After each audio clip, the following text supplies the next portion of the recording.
क्या चीज?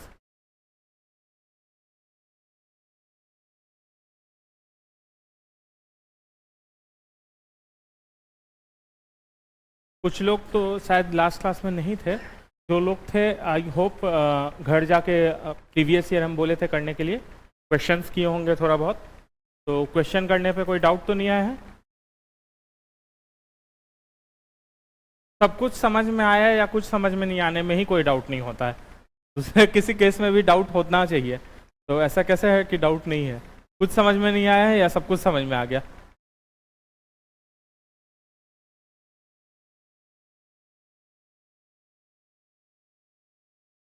क्या बोल रहे हो?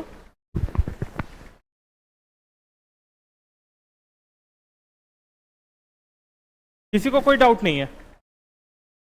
देखो, अगर इंटरैक्टिव नहीं रखोगे क्लास, मतलब कि हम दो बात बताएंगे, दो बात तुम हमसे पूछोगे, दो बात, हाँ, दो बात, दो क्वेश्चन पूछोगे, तब तक क्लास का फायदा नहीं होगा। फिर ऐसे हम कुछ एक ऐसा नहीं होता है इस लेवल पे क्लास जो होता है कि वो कॉलेज वाला बात नहीं है कि यहाँ ज्ञान बांटने आए, ज्ञान लेके चले गए।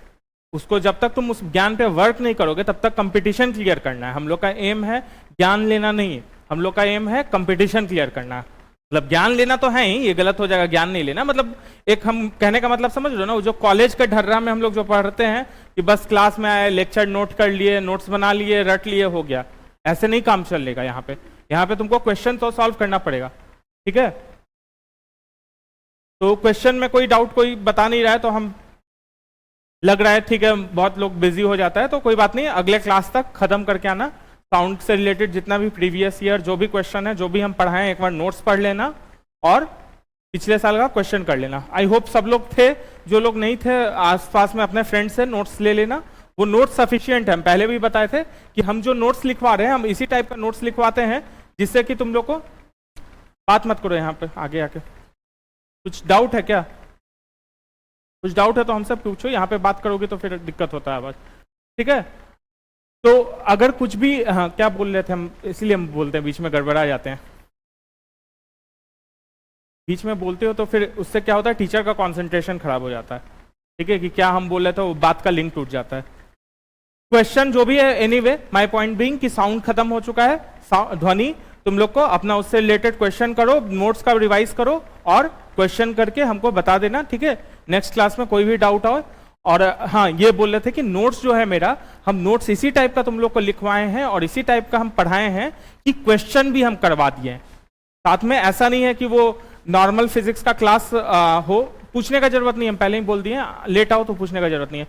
नॉर्मल फिजिक्स का क्लास में जैसे होता है ना कि एक 11-12 लेवल वाला क्लास, कि भाई फिजिक्स का टॉपिक पे समझ रहे हैं, घुस के अंदर और घुसते जा रहे हैं, हम उस लेवल उस टाइप से नहीं पढ़ाए हैं। हम पढ़ाने का तरीका ऐसा रखे हैं कि क्वेश्चन ओरिएंटेड हम पढ़ाए हैं, कि जो बीपीएससी पूछ रहा है या स्टेट पीएससी, सिर्फ बीपीएससी नहीं, जो भी डिफरेंट स्टेट पीएससी या यूपीएससी पूछ रहा है उसी टाइप उसी स्टाइल में हम पढ़ाए हैं और उसी टाइप पे का हम क्वेश्चंस भी बहुत सारा करवा दिए हैं। तो इसीलिए हम इस बात का एटलीस्ट गारंटी से बोल सकते हैं कि अगर 10 क्वेश्चन आएगा फिजिक्स से तो मेरे टॉपिक से तो एक भी नहीं छूटेगा, हो सकता है डिफरेंट टॉपिक से कुछ नहीं पढ़ा है उससे आए, तो 10 क्वेश्चन अगर फिजिक्स से आएगा तो मेरे नोट से 8 या 9 क्वेश्चन तो बन जाना चाहिए। ठीक है, एक आध जो है वो तो कोई भगवान नहीं होता है कि क्लेम कर दे कि मेरा 100% हो जाएगा, हो सकता है 10 में 10 आ जाए, लेकिन 10 में 10 तभी बनेगा जब तुम खुद से थोड़ा वर्क करोगे, मेरे नोट्स के अलावा पिछले साल का भी क्वेश्चंस देखोगे। ठीक है, चलो अब हम लोग नेक्स्ट चैप्टर पे आने वाले हैं जिसका नाम है हम लोग का मैकेनिक्स।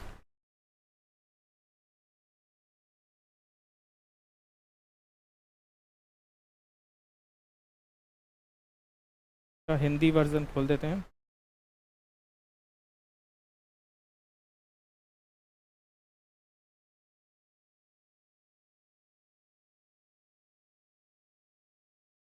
ठीक है, मैकेनिक्स मतलब यांत्रिकी हिंदी में।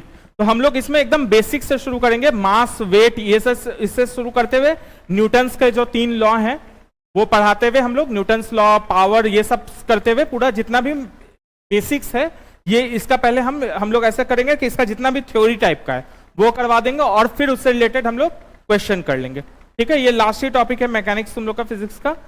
तो सबसे पहले मैकेनिक्स या यांत्रिकी में सबसे बेसिक बात क्या है कि मास और वेट में डिफरेंस। ठीक है, मास मतलब तुम्हारा हिंदी में हो गया द्रव्यमान और वेट मतलब हो गया तुम्हारा हिंदी में भार। तो द्रव्यमान या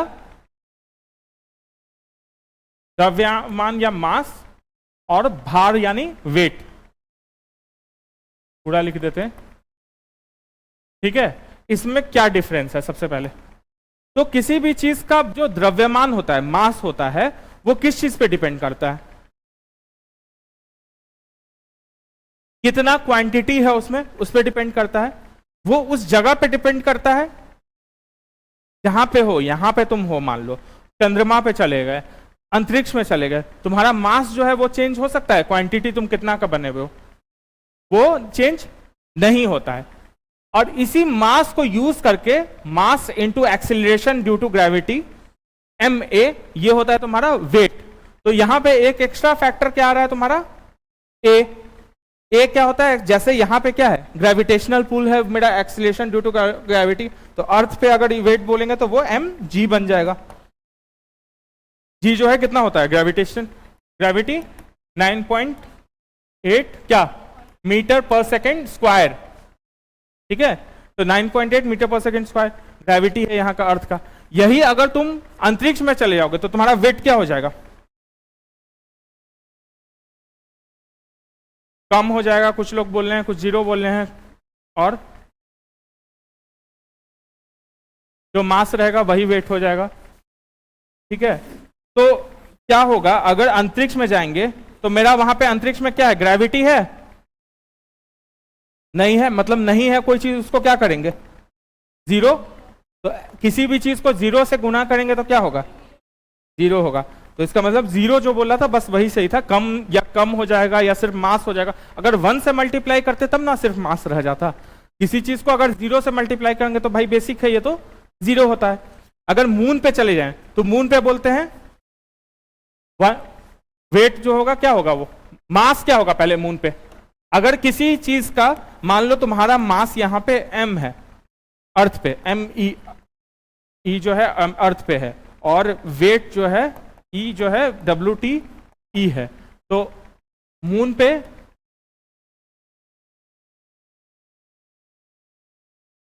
यह क्या हो जाएगा बताओ? मास मून पे क्या हो जाएगा? सेम ही रहेगा, मतलब वो m ई ही रहेगा, वो m ही रहेगा। और वेट क्या हो जाएगा? 1/6 WTE डिवाइडेड बाई 6। या इसको ऐसे भी लिख सकते हैं कि M E into gravity of earth divided by 6। बात समझ में आ रहा है? Mass into acceleration due to gravity होता है। मास मतलब द्रव्यमान, वेट मतलब भार। ठीक है, हिंदी इंग्लिश क्लियर चल रहा है ना साथ में?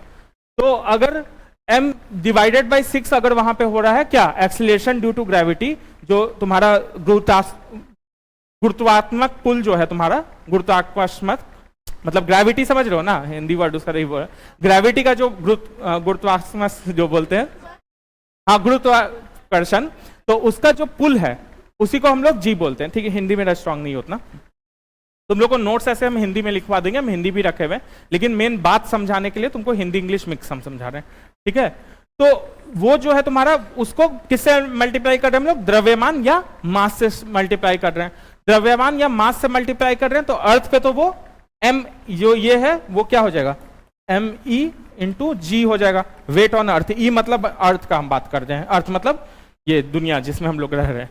ठीक है, तो m ई तो मास रहेगा, और वेट क्या हो जाएगा, m ई इंटू जी। अभी देखें हम लोग, लेकिन अगर मून पे चले जाएंगे तो मास क्या रहेगा, वो सेम रहेगा। मतलब अगर m ई किसी चीज का मास है तो वो m ई ही रहेगा, लेकिन वेट क्या हो जाएगा, वो 1/6 हो जाएगा यहाँ के वेट से। समझ रहे हो ना? क्योंकि g जो है वो क्यों 6 हुआ, क्योंकि g जो है मून का जो है जी m मान लो, तो वो जी ई डिवाइडेड बाई 6 होता है। तो इस तरीके से कहीं का भी अगर ग्रेविटी पता हो तुमको और मास पता हो तो तुम्हारा क्या निकल जाएगा, वेट उस जगह का निकल जाएगा। इसीलिए अंतरिक्ष में क्या हो जाएगा तुम्हारा, वेट या भार कितना हो जाएगा तुम्हारा, 0 हो जाएगा, क्योंकि वो 0 होता है, वहां पे ग्रेविटी नहीं होता, वहां पे कुछ भी पुल नहीं होता है। ठीक है, तो हेडिंग डालो पहले, यांत्रिकी या मैकेनिक्स।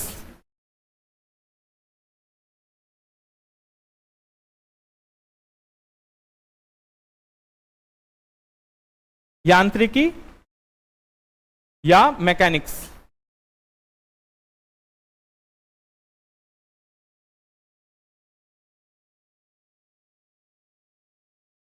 ठीक है, इसमें लिखो यांत्रिकी पहले।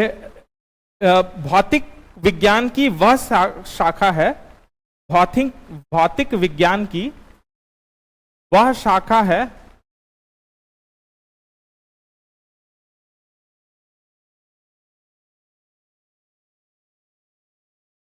जिसमें पिंडों पर बल लगाने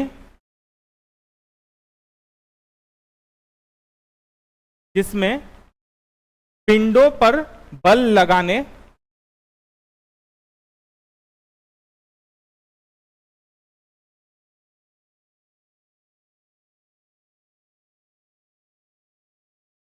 या उन्हें विस्थापित करने पर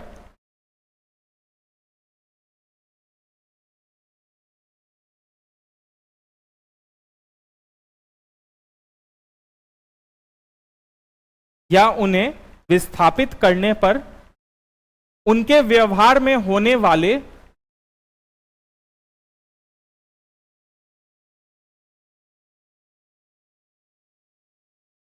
या उन पर उनके व्यवहार में होने वाले परिवर्तनों का अध्ययन किया जाता है।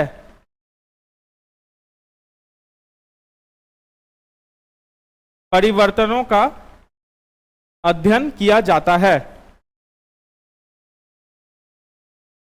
मतलब किसी भी फिजिकल बॉडी पे फोर्स या डिस्प्लेसमेंट अगर करें तो उसका क्या इफेक्ट है और आफ्टर इफेक्ट क्या है, उसको जब हम स्टडी करते हैं तो वही मेरा मैकेनिक्स या यांत्रिकी होता है। ठीक है, नेक्स्ट लिखो, नेक्स्ट हेडिंग, भार या ब्रैकेट में वेट।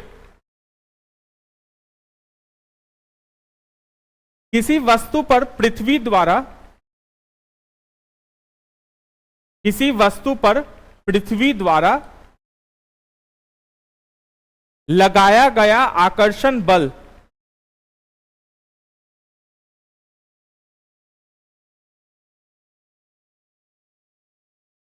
गुरुत्वाकर्षण। ठीक है, किसी वस्तु पर पृथ्वी द्वारा लगाया गया आकर्षण बल उस वस्तु का भार कहलाता है।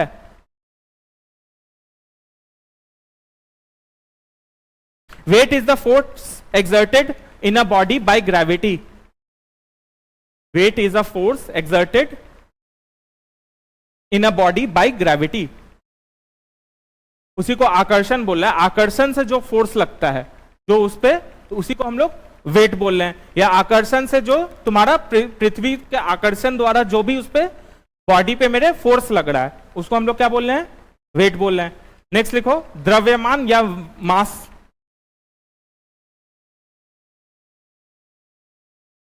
द्रव्यमान या मास, मास क्या होता है, किसी भी चीज का कितना अमाउंट है, मैटर का कितना अमाउंट है उसी को हम लोग मास बोलते हैं। उसी को हिंदी में लिखो, किसी वस्तु या पदार्थ के परिमाण, किसी वस्तु या पदार्थ के परिमाण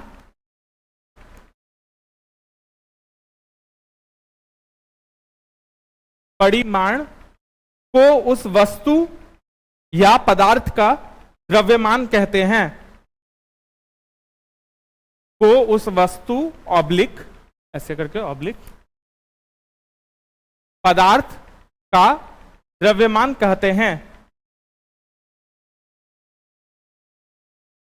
इंग्लिश में लिख लेना, mass represents the amount of matter in a particle or object. ठीक है, तो वो अलग अलग जगह पे जाएंगे तो मास क्या हो रहा था मेरा, या द्रव्यमान क्या हो रहा था, बदल रहा था या सेम रह रहा था, सेम रह रहा था। ये समझ में आ रहा है ना कि मैटर कितना है वो तो सेम रहेगा, लेकिन वेट क्यों बदल रहा है, कि वो कितना पुल है उसके हिसाब से, कितना ग्रेविटी का पुल है, कितना आकर्षण है, पृथ्वी का कितना आकर्षण है, उस पर मेरा वेट डिपेंड कर रहा है। फॉर्मूला से हम लोग समझ चुके हैं, m इंटू ए। और मास जो है वो कहीं भी जाए, चाहे अंतरिक्ष में जाए, पृथ्वी में जाए, कहीं मून में जाए, हर जगह जो तुम्हारे अंदर का मैटर है चीज का वो तो उतना ही रहेगा, तो इसीलिए मास जो है वो तुम्हारा उतना ही रहेगा। तो इसमें एक लाइन और लिख लो, किसी वस्तु का द्रव्यमान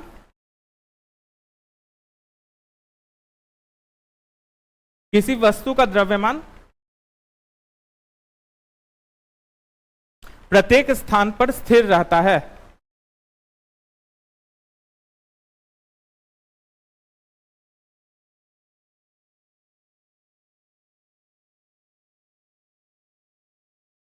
ठीक है, किसी वस्तु का द्रव्यमान प्रत्येक स्थान पर स्थिर रहता है। यहां तक कोई डाउट है?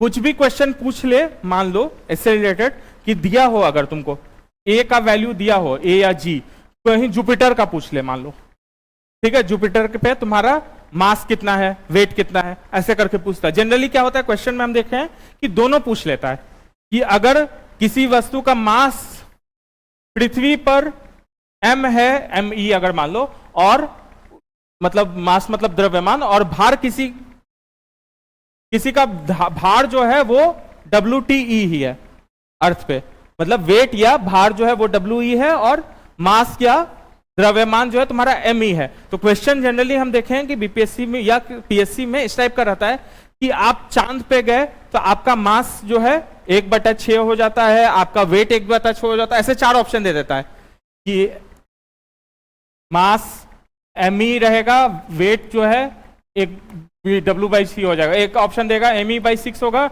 WE रहेगा, एक ऑप्शन देगा ME/6 WE/6, और एक ऑप्शन रहेगा ME/WE, ऐसे करके दे देगा।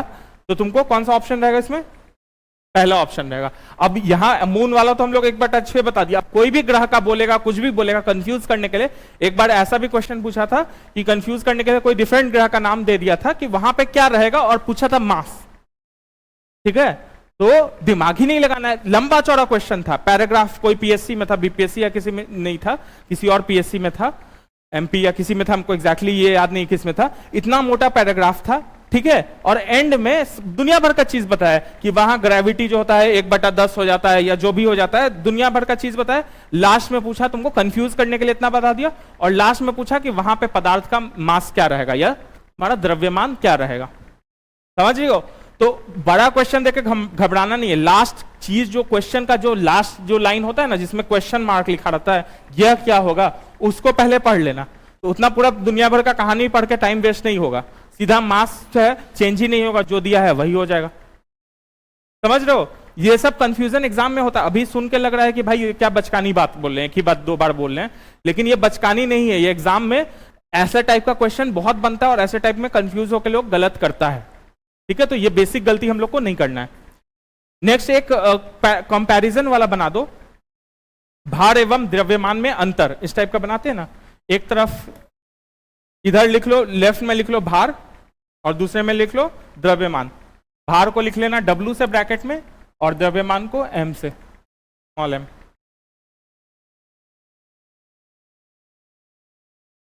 ठीक है, कंपैरिजन बेसिस पे। नंबर 1 भार में लिखो पृथ्वी का आकर्षण बल,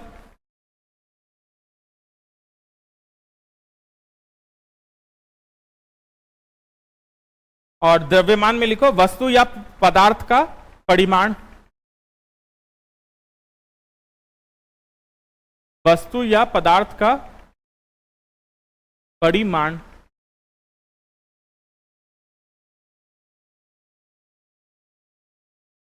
ठीक है, वेट में लिखो, भार में लिखो, मतलब इसका मात्रक क्या होता है, वेट का मात्रक, SI यूनिट क्या होगा इसका, ग्राम, किलोग्राम नहीं। वेट एक्चुअली क्या है, बल है, यही बोला है ना। तो जब बल है मतलब फोर्स है, तो फोर्स का यूनिट क्या होता है, न्यूटन, तो न्यूटन होगा इसका। तो इसका मात्रक न्यूटन होता है।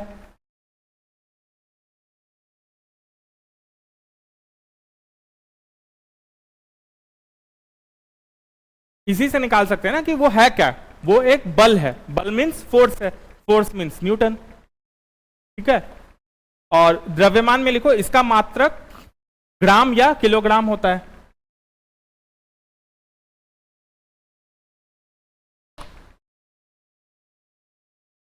इसका मात्रक ग्राम या किलोग्राम होता है, ठीक है। तीसरा पॉइंट लिखो, यह एक सदिश राशि है। बताते हैं इसका मतलब, यह एक सदिश राशि है। और दूसरे में लिखो, यह एक अदिश राशि है। इंग्लिश वाले वेक्टर, वेट में लिखना it is a vector quantity, and mass में लिखना it is a scalar quantity. सदिश यानी वेक्टर, और अदिश मानी मतलब स्केलर क्वांटिटी। ठीक है, एक बेसिक वेक्टर और स्केलर में डिफरेंस क्या होता है, जैसे इसका सबसे अच्छा एग्जांपल से समझने में डिस्प्लेसमेंट और डिस्टेंस। ठीक है, डिस्प्लेसमेंट अगर किसी चीज का वेक्टर क्वांटिटी है, वेक्टर मतलब क्या बोल रहे हैं हम, सदिश, कोई सदिश है या वेक्टर है, इसका मतलब क्या हुआ कि उसमें जो है क्वांटिटी तो है ही, साथ में डायरेक्शन भी है। ठीक है, डायरेक्शन को भी हमको काउंट करना है। और कोई अदिश या स्केलर है, उसमें सिर्फ क्वांटिटी को ऐड करना है, डायरेक्शन को ऐड नहीं करना है। इसको एक एग्जांपल से समझते हैं।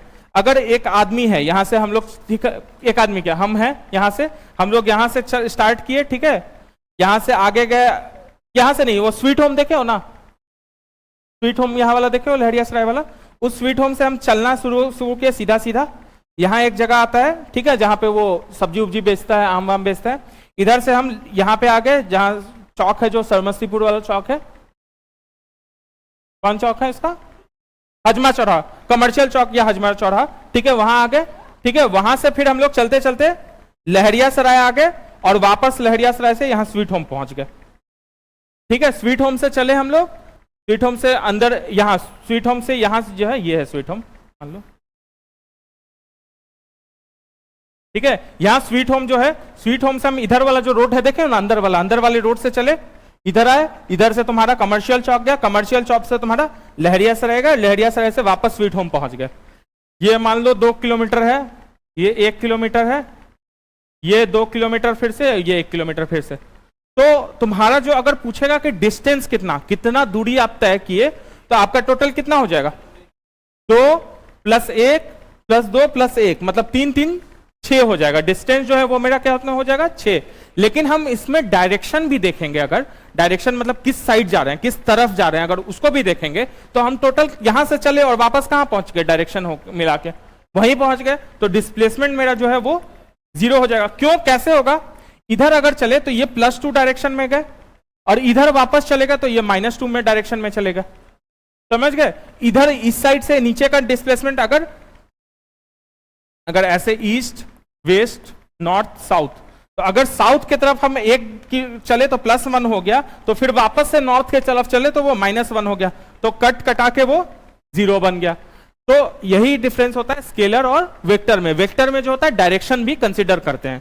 ठीक है, तो वेट जब बात करेंगे तो उसमें डायरेक्शन का भी बात करेंगे, लेकिन मास का बात करेंगे तो उसमें डायरेक्शन का बात नहीं करेंगे। अब कैसे डायरेक्शन का बात करेंगे, ये हम लोग क्वेश्चन में देखेंगे। इसका एग्जांपल से क्वेश्चन में जब करेंगे तो वहां देखेंगे कि कैसे जो डायरेक्शन अगर कंसीडर करें, जैसे लिफ्ट में हम है, अगर लिफ्ट में है, अर्थ के अंदर ही मतलब अर्थ के ऊपर ही लिफ्ट है, तो एक्सीलरेशन ड्यू टू ग्रेविटी एक तो जी ही होना चाहिए। लेकिन लिफ्ट जिस साइड से जा रहा है, लिफ्ट अगर ऊपर जा रहा है या नीचे जा रहा है, तो उसमें जी, उसका भी एक्सीलरेशन होगा। एक्सीलरेशन मतलब क्या होता है कि किस रेट से मेरा जो है वेलोसिटी चेंज हो रहा है, मेरा जो भाग रहे हैं, अगर हम एक स्पीड से भाग रहे हैं तो उसको हम लोग क्या बोलेंगे, कांस्टेंट स्पीड। अगर हम धीरे धीरे चेंज कर रहे हैं अपना, तो उसको हम लोग, जिस रेट से हम अपना वेलोसिटी को चेंज कर रहे हैं, उसको हम लोग एक्सीलरेशन बोलते हैं, जो कि हम लोग अगर ग्रेविटी के टर्म्स में देखें तो जी हो जाता है अर्थ पे। तो लिफ्ट जो है अगर मेरा ऊपर नीचे हो रहा है तो उसमें भी तो कुछ एक्सीलरेशन होता है। तो एक तो अर्थ का ग्रेविटी हो गया और प्लस लिफ्ट का जो भी एक्सीलरेशन है ±a रहेगा, तो ये वेट है। अगर डायरेक्शन का बात नहीं करते तो सिंपल g + a कर देते, लिफ्ट ऊपर जा रहा हो या नीचे जा रहा हो उससे कोई फर्क नहीं है। लेकिन फर्क पड़ेगा, अगर ऊपर जा रहा है तो हेल्प कर रहा है, या नीचे जा रहा है तो घटा रहा है, a ±a रहेगा। इसीलिए लिफ्ट वाले में ये जब हम लोग क्वेश्चन भी करेंगे ना लिफ्ट वाला, तो इस चीज को और अच्छे से हम लोग समझेंगे। ठीक है, नेक्स्ट चौथा पॉइंट लिखो, वस्तु का भार। बेसिक समझ गए ना स्केलर और वेक्टर में डिफरेंस, स्केलर क्वांटिटी या अदरक बोल रहे हैं, क्या था, अदिश क्वांटिटी स्केलर, और सदिश या वेक्टर क्वांटिटी, दोनों में डिफरेंस समझ गए। ठीक है, सदिश और अदिश। तुम लोग को ऐसे मतलब ज्यादातर लोग जो क्लास में पढ़े हो, तुम लोग सदिश अदिश ज्यादा अच्छे से समझते हो या स्केलर वेक्टर ज्यादा अच्छे से? स्केलर वेक्टर ही समझे होगे ना, हिंदी मीडियम वाले भी होगे, वो कौन सदिश अदिश पढ़ा होगा, हमको लगता है बहुत कम जगह ऐसा होता है, हिंदी मीडियम में भी स्केलर वेक्टर ही पढ़ता है जनरली लोग। ये ज्यादा अच्छे से हिंदी मीडियम वाले बताएंगे, स्केलर वेक्टर ही पढ़े होगे ना। वो क्लास में क्या वो सदिश और अदिश तो नहीं बताए होंगे क्या? सदिश अदिश बताया जाता है क्लास में। हम तो मेरा जितना दोस्त लोग हैं, हम जैसे हिंदी मीडियम वाले भी जो फ्रेंड्स हैं, तो वो लोग भी नॉर्मल स्केलर वेक्टर तो सब लोग समझता है। खैर एनीवे, हम इसीलिए दोनों में बता देते हैं कि वो हम हिंदी वाले में थोड़ा कम कंफर्टेबल है, इंग्लिश में हम समझा सकते हैं और हिंदी में हम लिखवा देते हैं। ठीक है, चौथा लिखो, वस्तु का भार जो होता है, वस्तु का भार भिन्न भिन्न स्थानों पर, वस्तु का भार भिन्न भिन्न स्थानों पर भिन्न भिन्न हो सकता है। मतलब डिफरेंट प्लेसेस पे वेट जो है वो डिफरेंट होगा। ये तो अभी हम लोग इतना सारा एग्जांपल से देखे हैं। और इधर लिखो, द्रव्यमान में लिखो, किसी वस्तु का द्रव्यमान, किसी वस्तु का द्रव्यमान प्रत्येक स्थान पर अचर रहता है। मतलब कि उसका जो मास जो है वो हर जगह सेम रहेगा। अभी तुरंत हम लोग बहुत सारे एग्जांपल से देखे थे ये। किसी वस्तु का द्रव्यमान प्रत्येक स्थान पर अचर रहता है।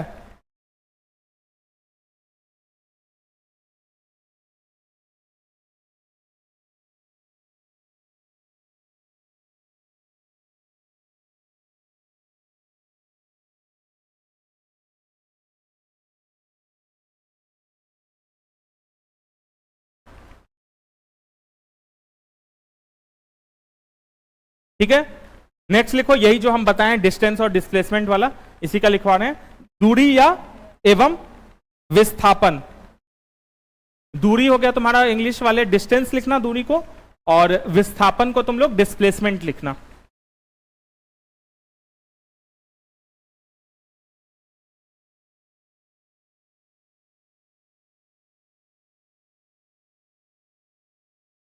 दूरी या एवं विस्थापन मतलब डिस्टेंस एंड डिस्प्लेसमेंट। ठीक है, जनरली स्पीकिंग जो है हम लोग डिस्टेंस और डिस्प्लेसमेंट जो होता है, या दूरी या विस्थापन, ऐसे अलग अलग नहीं बोलते हैं जनरली। मतलब हिंदी में कभी विस्थापन हम लोग बोलचाल में नहीं बोलते, इतना दूरी तय कर लिया यही बोलते हैं।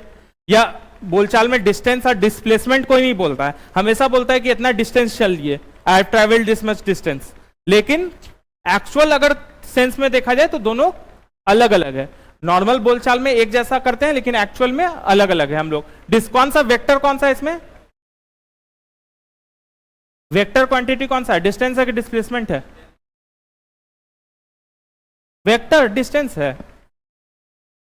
डिस्टेंस स्केलर होगा ना, जिसमें डायरेक्शन होता है वही वेक्टर होता है ना।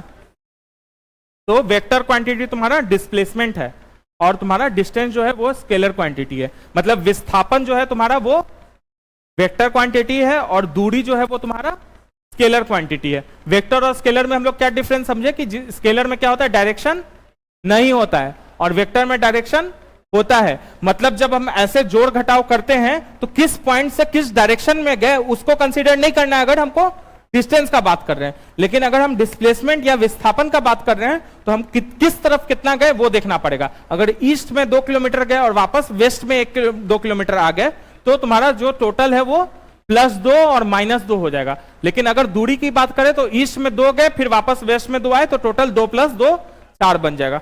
ये समझ रहे हैं हम लोग? ठीक है, तो इसमें लिखो, जब एक वस्तु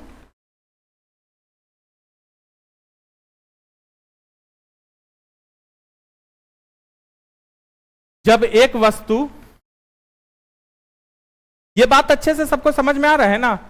सदक और अदक सेंस में भी हिंदी इंग्लिश वो क्लियर है ना? अरे मतलब जो भी है वेक्टर और स्केलर सेंस में समझ में आ रहा है ना तुम लोग को? ये बात कोई डाउट नहीं ना है? नहीं हंस रहे हो वो ठीक है, लेकिन डाउट नहीं ना है, बात समझ में आ रहा है ना? ठीक है, जब एक वस्तु एक बिंदु से दूसरी बिंदु की ओर चलती है, सदिश और अदिश है, सॉरी सदक बोल रहे थे, सदिश और अदिश, चलो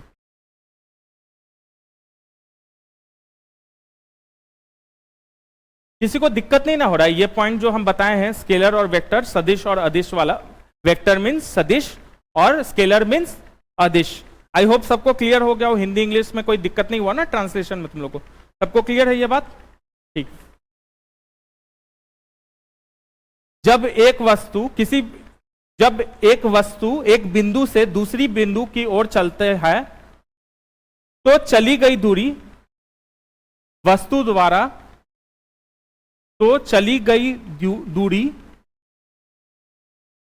द्वारा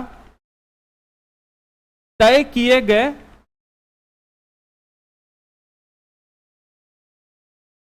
अप्रत्यक्ष मार्ग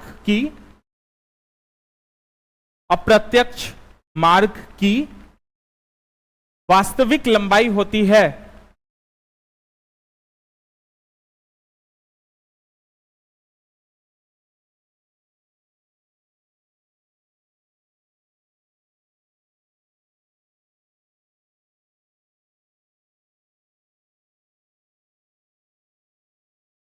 जबकि विस्थापन प्रारंभिक और अंतिम स्थितियों के बीच प्रारंभिक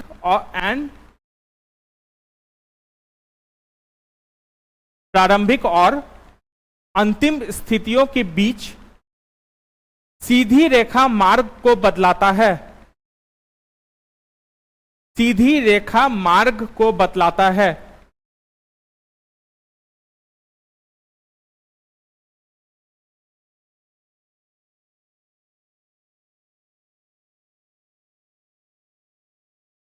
मतलब क्या हुआ कि अगर स्टार्टिंग एंड एंड पॉइंट जो है, प्रारंभिक और अंतिम जो पॉइंट है, इसके बीच जितना भी दूरी ऐसे ऐसे चल रहे हैं मान लो, तो वो क्या हो जाएगा? मेरा दूरी हो जाएगा। टोटल अगर देखे तो वो दूरी हो जाएगा या तुम्हारा डिस्टेंस हो जाएगा। लेकिन जो मेरा इनिशियल पॉइंट था, जो प्रारंभिक पॉइंट था, और जो अंतिम पॉइंट मतलब जो मेरा फाइनल पॉइंट था, इसके बीच अगर हम शॉर्टेस्ट डिस्टेंस देखें, जो सबसे कम दूरी वाला डिस्टेंस देखें, तो वो तुम्हारा क्या हो जाएगा? तुम्हारा डिस्प्लेसमेंट हो जाएगा। सिंपल वर्ड में समझ में आ गया कि जितना हम चलते हुए गए हैं टोटल, अगर टोटल लेंगे तो वो मेरा डिस्टेंस या दूरी हो जाएगा। अगर उस एक पॉइंट से दूसरे पॉइंट का जो शॉर्टेस्ट पॉइंट था वो देखेंगे, शॉर्टेस्ट डिस्टेंस देखेंगे, एक पॉइंट से दूसरे पॉइंट मतलब प्रारंभिक मतलब इनिशियल पॉइंट से लेके अंतिम मतलब लास्ट पॉइंट तक चलने के बीच का जो शॉर्टेस्ट डिस्टेंस है, सीधी रेखा में जो शॉर्टेस्ट डिस्टेंस है, जो सबसे कम दूरी है, उसको हम लोग डिस्प्लेसमेंट बोल रहे हैं। ठीक है, जैसे मेरे पिछले एग्जाम्पल में जो था, जो स्वीट होम वाला एग्जाम्पल में था, जो हम लोग यहाँ पे ऐसे ऐसे चले पूरा, तो वो तो दूरी हो गया। और shortest distance initial and final point, प्रारंभिक और अंतिम पॉइंट में क्या हो जाएगा? स्वीट होम से चले, इनिशियल पॉइंट क्या हो गया मेरा? स्वीट होम, नहीं समझ रहे हो? प्रारंभिक पॉइंट क्या हो गया मेरा? स्वीट होम हुआ जहां से हम चल रहे हैं, और अंतिम पॉइंट मतलब जहां पहुंचे, तो अंतिम पॉइंट क्या हो गया मेरा? वो भी स्वीट होम हो गया। तो इसीलिए डिस्प्लेसमेंट मेरा 0 था। ये समझ में आया एग्जांपल से कि जहां से पॉइंट, जो इनिशियल पॉइंट है, मान लो कुछ भी है, मान लो जैसे ये डायरेक्शन है, मान लो ईस्ट, ऐसे देखते हैं हम लोग, वेस्ट, नॉर्थ, साउथ। क्वेश्चन में जैसे रहता है मैथ्स का, तुम लोग LR टाइप का क्वेश्चन देखे होगे, तो भाई राम जो है 2 किलोमीटर ईस्ट गया, फिर वो वेस्ट चला गया, फिर 2 किलोमीटर वेस्ट चला गया, फिर वो नॉर्थ चला गया, फिर वो वेस्ट चला गया 3 किलोमीटर, फिर वो साउथ चला गया 4 किलोमीटर, फिर वो ईस्ट चला गया 1 किलोमीटर। तो तुम्हारा अगर टोटल अगर डिस्टेंस पूछे इसमें, तो क्या हो जाएगा तुम्हारा? दूरी कितना हो जाएगा इसमें? 12 किलोमीटर। और विस्थापन कितना हो जाएगा तुम्हारा?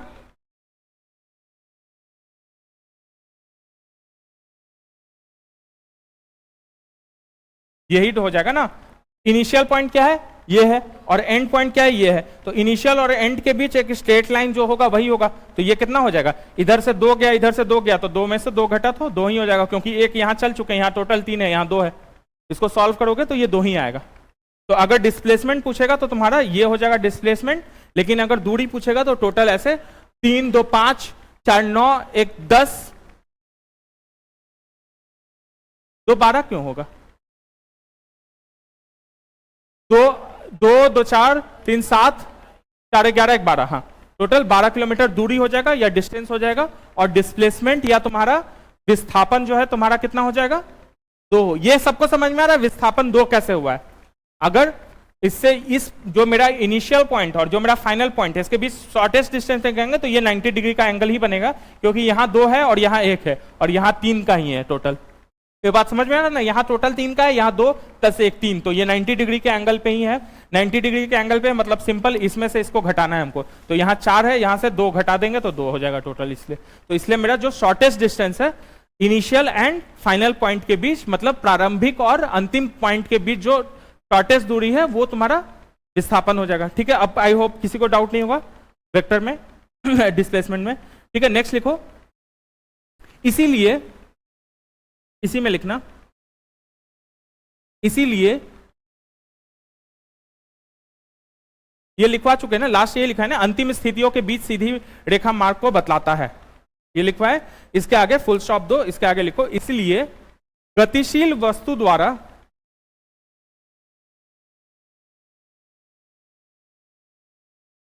इसीलिए गतिशील वस्तु द्वारा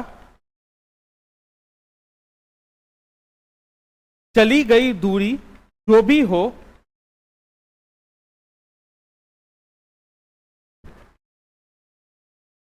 इसीलिए गतिशील वस्तु द्वारा चली गई दूरी जो भी हो, कॉमा वस्तु का विस्थापन सदैव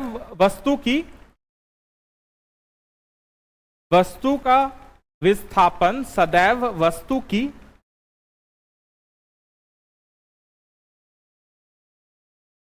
प्रारंभिक और अंतिम स्थितियों के बीच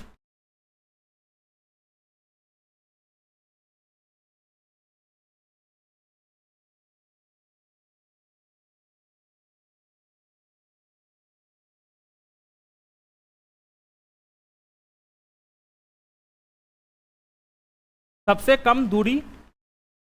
कम दूरी द्वारा प्रदर्शित किया जाता है।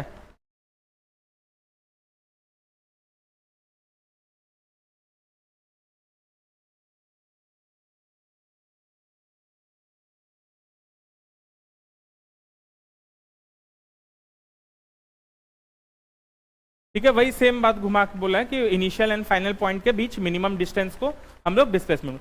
अब एक एग्जांपल से तुम हमको एक क्वेश्चन बताओ कि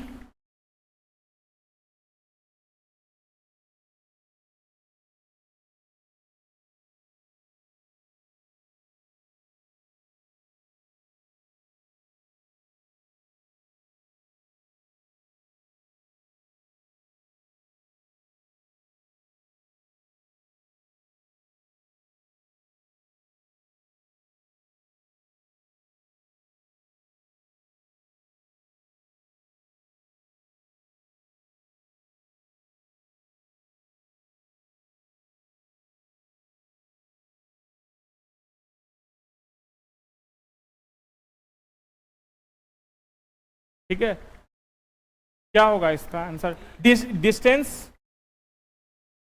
ये डिस्टेंस या दूरी, डिस्प्लेसमेंट या विस्थापन, तो क्या होगा इसका आंसर? बाकी लोग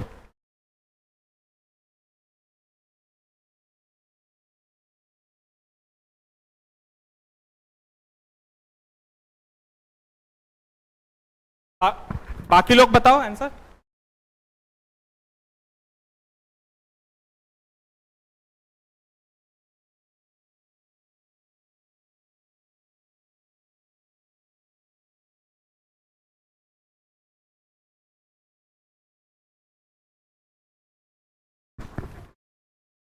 यहाँ पे 2 लोग डी बोला है, यहाँ पे 2 लोग डी बोल रहा है, बाकी यहाँ से तुम लोग को नहीं समझ में आ रहा है कुछ भी? क्या आंसर क्या होगा? डी होगा, क्यों होगा डी? यहाँ पे बताओ कि यहाँ से बताओ डी क्यों होगा? पीछे भी डी क्यों होगा? क्या है डी मतलब मोर देन अबव, तो कौन कौन सा आंसर है डी मतलब? इधर से मत बताना, इधर से हम समझ गए इन लोग को आ रहा है, उसको आ रहा है, इसको आ रहा है, इतना को आ रहा है, बाकी इतना जनता और इधर का जनता, इन लोगों को क्यों आंसर नहीं आ रहा है? बी एक तुमको लग रहा है, ठीक है, एक बी बोल रहा है, और अगर जो लोग डी भी बोल रहे हैं, डी मतलब क्या, मोर देन एबव, तो कौन कौन सा ऑप्शन है इधर? तुम लोग को नहीं समझ में आ रहा है क्या? क्या दिक्कत है? ये हो सकता है डिस्टेंस, इसका मतलब क्या हुआ कि दूरी जीरो हो और डिस्प्लेसमेंट जीरो से ज्यादा हो, ऐसा कभी हो सकता है? दूरी क्या है, डिस्प्लेसमेंट क्या है कि किसी एक इनिशियल और फाइनल पॉइंट के बीच शॉर्टेस्ट डिस्टेंस, और डिस्टेंस क्या है, जो एक्चुअली चला हुआ है वो डिस्टेंस, यही है ना? डिस्टेंस या दूरी ये हुआ कि जितना दूर हम चले एक्चुअल में, वो हो गया तुम्हारा डिस्टेंस या दूरी, और डिस्प्लेसमेंट या क्या हो गया, वो तुम्हारा इनिशियल एंड फाइनल पॉइंट का जो शॉर्टेस्ट डिस्टेंस है वो हो गया तुम्हारा डिस्प्लेसमेंट या विस्थापन हो गया तुम्हारा। तो हम ये क्वेश्चन पूछ रहे हैं कि डिस्टेंस अगर जीरो है तो डिस्प्लेसमेंट जीरो से ज्यादा है, ऐसा कभी पॉसिबल हो सकता है? तो बोलो ना, वही तो हम बोल रहे हैं कि भाई अगर दो जगह के बीच शॉर्टेस्ट डिस्टेंस अगर जीरो से ज्यादा है तो उसके बीच का दूरी तो जीरो से तो ज्यादा होगा ही होगा, या तो उसके बराबर होगा या उससे और ज्यादा ही होगा, कम तो हो नहीं सकता। तो ये ऑप्शन कभी नहीं हो सकता है। डिस्टेंस जीरो से ज्यादा है लेकिन डिस्प्लेसमेंट जीरो है, ऐसा हो सकता है? अभी हम लोग थोड़ी देर पहले देखे थे स्वीट होम वाले एग्जांपल में, उसमें डिस्टेंस था कुछ किलोमीटर लेकिन उसका विस्थापन जो था तुम्हारा वो क्या था, जीरो था। तो ऐसा हो सकता है, बी मतलब सही है। डिस्टेंस जीरो डिस्प्लेसमेंट जीरो, यहीं खड़े हैं, चलिए नहीं रहे हैं, तो मेरा डिस्टेंस भी जीरो हो गया और इनिशियल और फाइनल पॉइंट भी जीरो हो गया, तो ये भी पॉसिबल है। तो इसीलिए आंसर डी होगा, क्योंकि बी और सी दोनों होगा। ये बात बताने में क्यों डाउट आ रहा है, हमको नहीं समझ में आ रहा है दो चार लोग को, मतलब दो चार लोग ही आंसर बता रहे हैं, बाकी लोग को क्यों नहीं आ रहा है ये बात? क्या समझ में नहीं आया? तुम लोग को पीछे समझ में आ रहा है सबको? डिस्टेंस कभी जीरो हो सकता है? कैसे नहीं हो सकता है, अगर हम चले ही नहीं तो।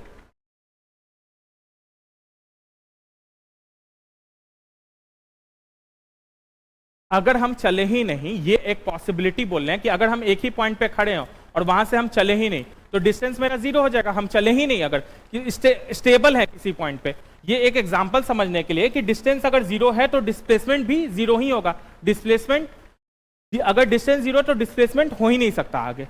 ये एक एग्जांपल समझने के लिए कि हम खड़े हो, हम समझ गए कि तुम कहना ये चाह रहे हो कि जब भी हम डिस्टेंस की बात करेंगे चले तभी तो डिस्टेंस की बात आएगा, तो जब बात ही कर रहे हैं चलने का तो चलना जीरो कैसे हो सकता है, ये इस सेंस में बोल रहा है। लेकिन हम ये एग्जांपल समझाने के लिए बोल रहे हैं कि अगर डिस्टेंस दूरी और डिस्प्लेसमेंट तुम्हारा जो वो है क्या बोलते हैं विस्थापन, इसमें अगर कंपैरिजन सेंस में देखें तो उस सेंस में हम क्वेश्चन पूछ सकते हैं। तुम्हारा बात सही बोल रहा है, ये बोल रहा है कि अगर हम चलेंगे ही नहीं तो उसको हम डिस्टेंस टर्म में बोल ही नहीं सकते हैं, तो जीरो कैसे हो सकता है डिस्टेंस, यही तुम बोल रहे हो ना? हाँ वही कि अगर हम चलेंगे ही नहीं तो वो क्वांटिटी ही हम नहीं ला सकते हैं, जब चले नहीं तो कोई और क्वांटिटी के टर्म्स में बोलेंगे। लेकिन हम ये एग्जांपल टर्म्स में हम समझाना चाह रहे थे कि क्या क्या पॉसिबिलिटी है, अगर ई की जीरो अगर कुछ नहीं चले तो डिस्प्लेसमेंट भी पॉसिबल नहीं है वहां पे, लेकिन ऐसा हो सकता है कि मेरा विस्थापन जीरो हो लेकिन फिर भी चले हो। ठीक है,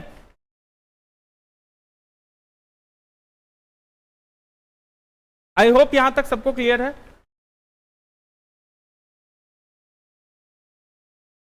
बीच में ऐसे मतलब रिस्पॉन्स किया करो ना, रिस्पॉन्ड किया करो, रिस्पॉन्ड नहीं करोगे तो फिर कैसे काम चलेगा?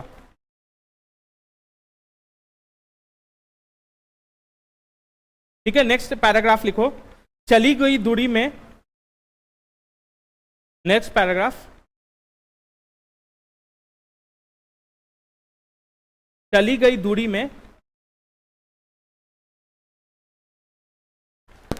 क्या डिस्टेंस, नहीं ये खत्म कर दो, अलग चल रहा था ना डिस्टेंस और डिस्प्लेसमेंट वाला, तो पिछला पैराग्राफ से ही अलग हो गया था, वो तो पहले ही खत्म हो चुका था। उसमें 4 पॉइंट लिखवाए थे, उसके बाद तो खत्म हो चुका था, बस 4 पॉइंट था, उसके बाद तो नॉर्मल पैराग्राफ था, उसमें बाद हम अलग अलग कहां बोल रहे थे? तुम लोग भी अलग अलग लिख रहे थे क्या? पर दिमाग बंद करके लिखोगे ऐसा क्या? वो बार बार हम बोल रहे हैं, वो दिमाग बंद करके नोट्स लिखने वाले फंडा पे मत चलो, दिमाग खोल के समझ के लिखोगे तब ना पता है। 4 पॉइंट था, वो तो खत्म हो चुका था, वो कब का। यहां भी की हुई है, आगे आंसर दे रही है तब भी गलत लिखी हुई है यहां पे। ठीक है, नेक्स्ट पैराग्राफ लिखो। चली गई दूरी में केवल परिमाण, इसी के आगे नेक्स्ट पैराग्राफ में लिखना, चली गई दूरी में केवल परिमाण, या ब्रैकेट में इंग्लिश वाले मैग्नीट्यूड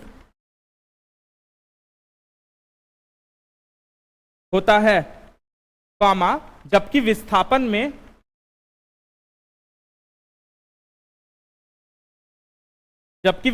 में परिमाण के साथ साथ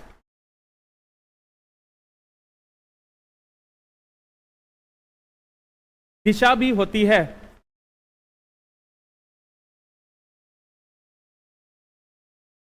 जबकि विस्थापन में परिमाण के साथ साथ दिशा भी होती है।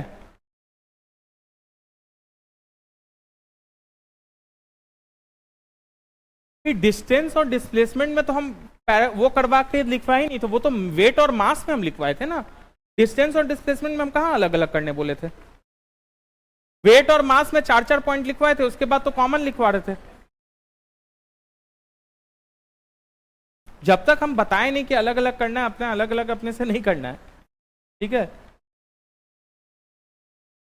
ठीक है। तो ये बात समझ में आ रहा है कि डिस्टेंस में सिर्फ तुम्हारा वो परिमाण यानी मैग्नीट्यूड होता है, और डिस्प्लेसमेंट में मैग्नीट्यूड प्लस डायरेक्शन दोनों होता है। तो इसका मतलब डिस्टेंस जो है वही बात जो अभी हम तुरंत बताए हैं कि स्केलर है और डिस्प्लेसमेंट तुम्हारा वेक्टर है। तो ये लाइन भी लिख लो। स्पष्ट है कि दूरी एक अदिश राशि है। स्पष्ट है कि दूरी एक अदिश राशि है।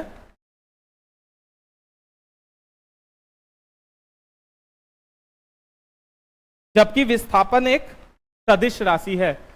इंग्लिश वाले, it is clear that distance is a scalar quantity and displacement is a vector quantity. ठीक है, it is clear that distance is a scalar quantity and displacement is a vector quantity. ठीक है, I hope pretty clear है। यहां तक कोई doubt नहीं आ रहा होगा जो लोग सुन रहे हैं। अब 2-4 लोग मन बना के आए कि हमको नहीं सुनना है, तो ठीक है, लेकिन आई होप जो लोग सुन रहे हैं, समझने का कोशिश कर रहे हैं, उनको समझ में आ रहा होगा। कोई डाउट है यहां तक? इतना बेसिक क्वेश्चन में अगर तुम लोग वो करोगे तो फिर कैसे काम चलेगा?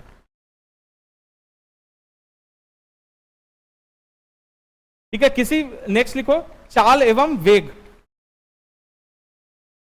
चाल मतलब हो गया तुम्हारा इंग्लिश में स्पीड, और वेग मतलब हो गया तुम्हारा वेलोसिटी।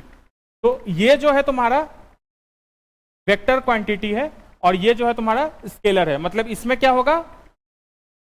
डायरेक्शन प्लस मैग्नीट्यूड होगा, और इसमें क्या होगा? सिर्फ मैग्नीट्यूड होगा। तो स्पीड जो होता है वो तुम्हारा क्या होता है?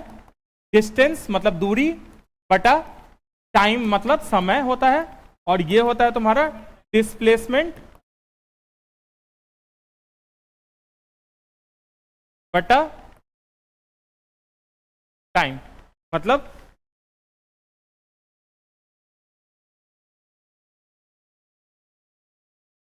विस्थापन बाई समय। ठीक है, तो हेडिंग डालो चाल एवं वेग।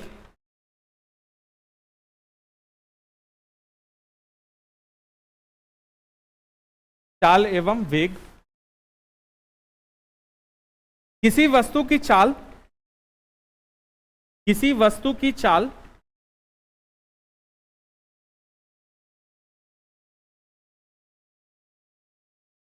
किसी वस्तु की चाल उसके द्वारा प्रति इकाई समय में चली गई दूरी है।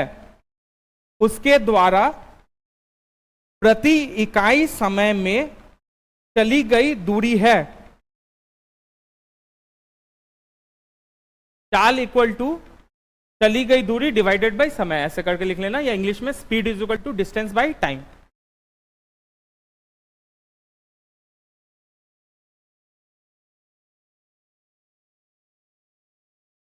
किसी वस्तु की चाल उसके द्वारा प्रति इकाई समय में चली गई दूरी है।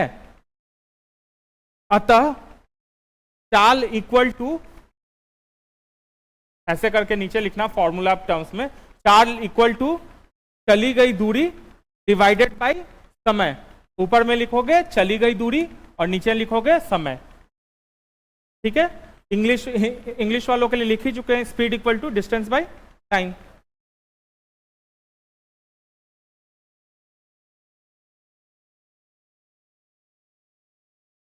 ठीक है, तो चाल क्या हो जाएगा तुम्हारा? अदिश हो जाएगा या सदिश हो जाएगा? मतलब स्पीड जो है स्केलर होगा या वेक्टर होगा? अदिश होगा स्पीड, चाल जो है अदिश होगा, मतलब स्पीड जो है तुम्हारा स्केलर क्वांटिटी होगा। तो ये लिख लो इस नीचे, अतः चाल एक अदिश राशि है, अतः चाल एक अदिश राशि है।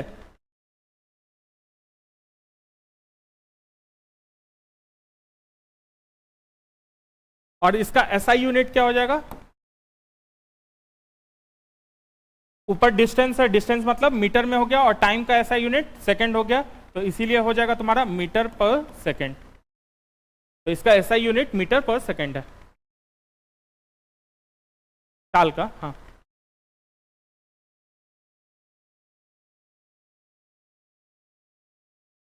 नीचे हेडिंग डालो वेग, वेग में लिखो, या इंग्लिश में जो लिख रहे हो वो वेलोसिटी लिखना। किसी वस्तु का वेग, किसी वस्तु का वेग उसमें प्रति इकाई समय में, उसमें प्रति इकाई समय में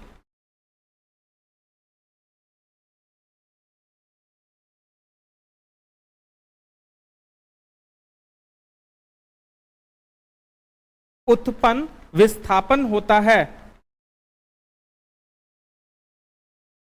उत्पन्न विस्थापन होता है।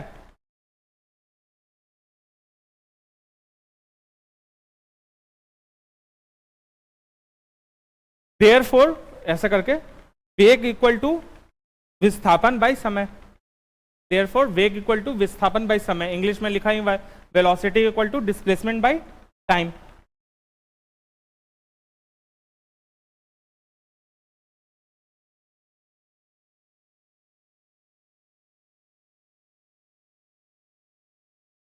इसमें लिखो वेग में परिमाण के साथ साथ, नेक्स्ट लाइन लिखना, वेग में परिमाण के साथ साथ दिशा भी होता है।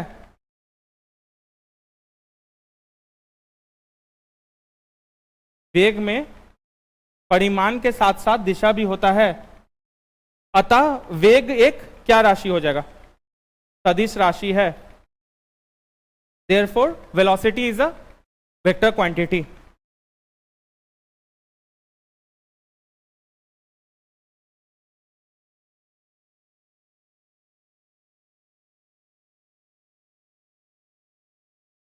नेक्स्ट हेडिंग हो जाएगा तुम्हारा एक्सीलरेशन, इंग्लिश में, हिंदी में त्वरण।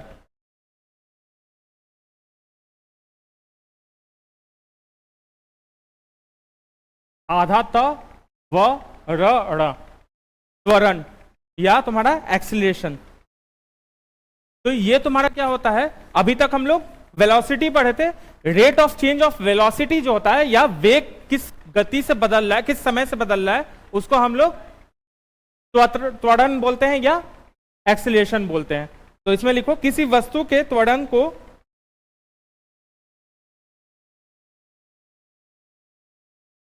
किसी वस्तु के त्वरण को समय के साथ उसके वेग में परिवर्तन की, किसी वस्तु के त्वरण को समय के साथ उसके वेग में परिवर्तन की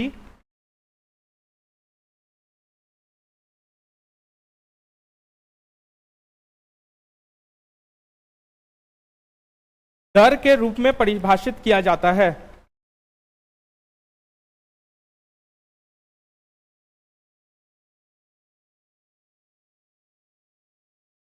किसी वस्तु के त्वरण को समय के साथ उसके वेग में परिवर्तन की दर के रूप में परिभाषित किया जाता है, मतलब rate of change of velocity is acceleration. ठीक है, तो त्वरण इक्वल टू ऐसे करके लिखना, ऊपर में लिखना वेग परिवर्तन डिवाइडेड बाय समय।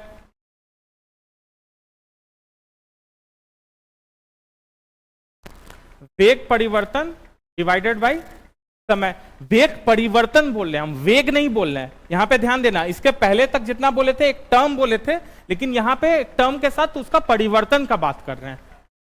ठीक है, मतलब क्या हुआ कि फाइनल वेग माइनस इनिशियल वेग करेंगे तभी तो परिवर्तन। किसी चीज में कितना बदलाव हुआ है, तुम्हारे परसेंटेज में पढ़ाई में कितना बदलाव हुआ है? बीपीएससी में पिछली बार हम 10 नंबर से कट ऑफ पार किए थे, अगली बार हम 20 नंबर से कट ऑफ पार किए, तो मेरा जो चेंज है वह कितना 20 माइनस 10 हुआ। अगर बोले कि कितने नंबर से चेंज हो रहा है, एक्स्ट्रा बढ़ रहा है, कितना वो हुआ, तो 10 नंबर का वो फायदा हुआ।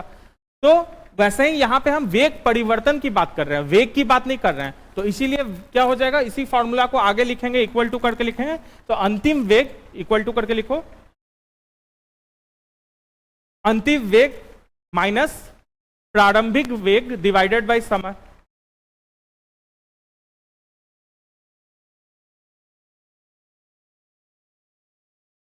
अंतिम वेग को हम लोग v भी लिखते हैं और प्रारंभिक वेग को u भी लिखते हैं, तो मेरा फॉर्मूला हो जाएगा small a equal to v minus U divided by t।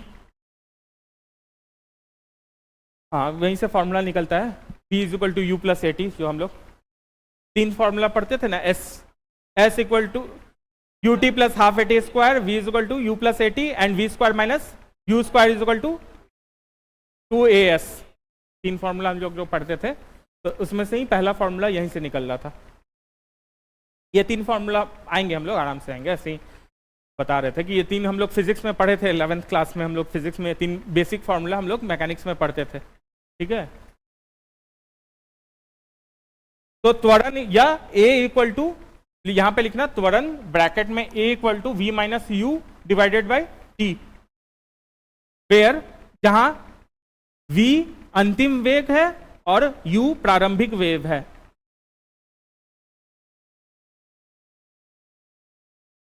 जहां v अंतिम वेग है और u प्रारंभिक वेग है।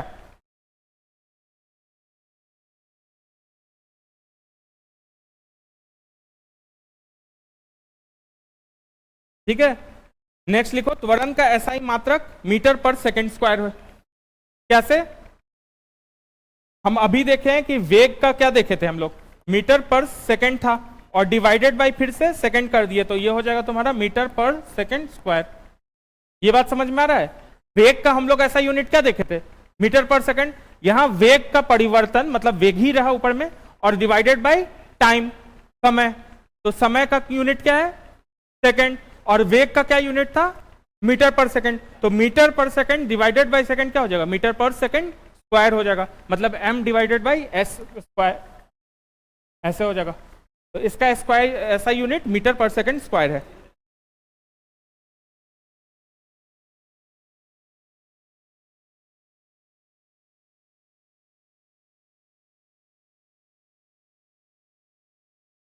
ठीक है, नेक्स्ट आ जा रहे हैं हम लोग न्यूटन के 3 लॉ पे।